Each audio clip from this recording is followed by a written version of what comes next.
Welcome back. Now, our next guest shot to fame on Big Brother in 2001, becoming one of the UK and Ireland's most prominent broadcasters. He's always been an entertaining character in the world of showbiz, but when he lost his mum, Rosie, 2 years ago, it changed his outlook on life. He recently launched the podcast Death Becomes Him in honour of his late mother, in a bid to understand death through open conversation, humour and honesty. And he now joins us on Skype to reveal more. Brian Dowling, you're very welcome. Morning, Good morning Brian. to you. I was wondering who Simon's talking about, that fabulous broadcaster. That's the nicest thing Simon Delaney's ever said about me. Yeah, well, it's probably the last thing as well, Brian, I'll be honest. Probably, but first of all, I agree, I skipped over your married name in the autocue there so as not to butcher it again. Give us the full title, Brian. Okay, so it's Brian Dowling Gurunyan. I think. I actually can't pronounce it. Well, now I don't feel so bad, Brian. Honestly, even at airports, when people call me at airports, they go, could Brian Dowling and then it's just Brian Dowling. Yeah, it's an Armenian author. Obviously, he's Armenian. I can't pronounce it. So, yeah, let's just skip over that. Brian Dowling works. You're very welcome, Brian Dowling. Tell us about your choice of interiors in the background of the shot there, Brian. Where are you and how's lockdown working out for you?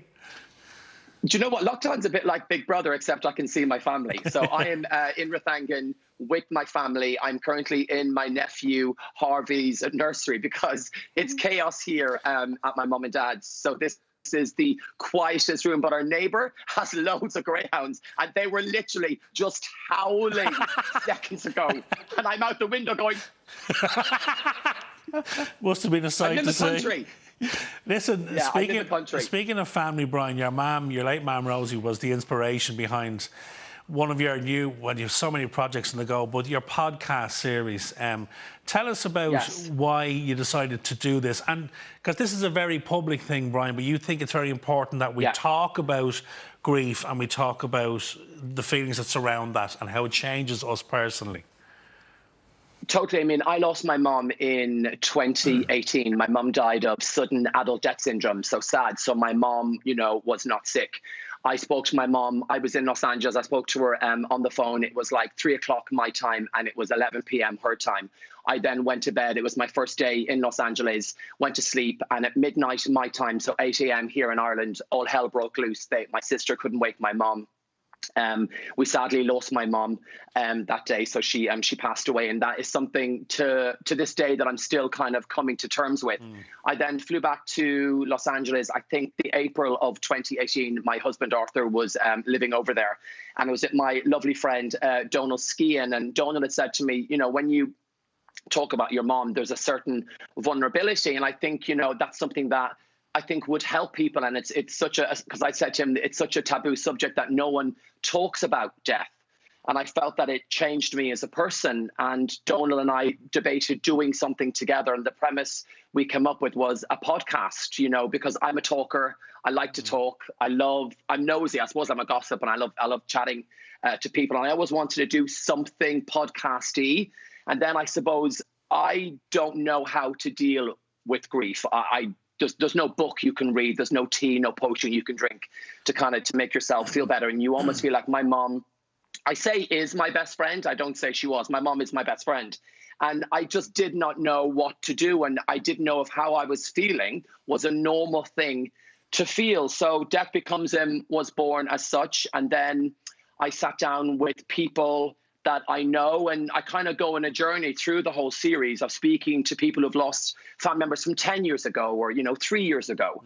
And they're kind of helping me. I get so many messages daily on Instagram from people who have lost not just a parent, who have lost a sibling, who have sadly lost a child or a best friend or a partner. And I think it's the first time it's been discussed, I suppose, publicly on a public platform. There are no rules and we all grieve very, very differently. That's probably the long answer to your question. No, but it is very honest, and I think Donal nailed it actually, because you come across, Brian, as this super confident, larger than life personality. I've shared many a charity lunch table with you. You're the perfect dinner guest. But actually, we're seeing the vulnerable, softer side to you maybe when you talk about Rosie.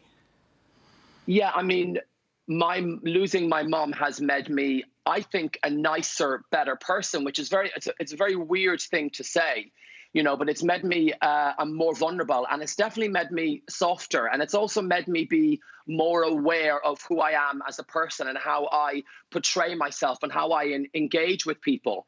I'm now very wary of other people and what people are going through, because this has been to date one of the hardest things that's ever, happened to me. I'm very lucky in my life that I lost my mom at 38. So for those first 38 years, obviously you lose grandparents, of course, but to lose my mom was just so heartbreaking that it's made me a softer person. And also doing the podcast, Death Becomes Them, it's almost, I've always said talking's therapy, and it's been like therapy. And these people have actually helped me understand my grief and where I am with my grief, because I've got an array of people on the podcast, from like Pip O'Connor to Des Bishop, and Des was very matter of fact with his grief. He lost his mom and his dad.